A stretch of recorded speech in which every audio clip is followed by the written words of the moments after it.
దివాలా core opposition leader పెట్టుకున్నారు మీరు. మీ పార్టీనే దివాలా కోర్ పార్టీ. వీళ్ళపైన అన్ని ఆరోపణలు ప్రూవ్ అయినాయి. వీళ్ళు కోర్టులో పోయేసి ఎమ్మెల్యేలు మీటింగ్ పెట్టుకునే పరిస్థితి వచ్చారు అధ్యక్ష. వీళ్ళు జైల్లో కోర్టులు పోయి పెట్టుకునే పరిస్థితికి వచ్చారు మీరు. ఆ విషయం మీరు గుర్తుపెట్టుకోవాలా.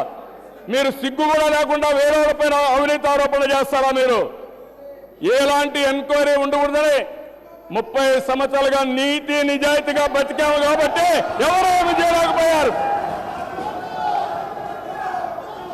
ఇప్పుడు కాదు, ఎప్పుడో తప్పు చేయం. ప్రజలకు నీతి నిజాయితీ కలిగిన ప్రభుత్వాన్ని ఇస్తున్నాం, సమర్థవంతమైన పాలన ఇస్తున్నాం.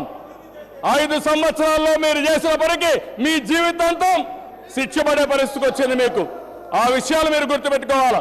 నేను అడుగుతున్న సవాలు విసురుతున్నా, మళ్ళీ ఏ ఎమ్మెల్యేకైనా ధైర్యం ఉంటే ఈ 2 విషయాల్లో అన్యాయం జరిగిందని నిరూపించండి.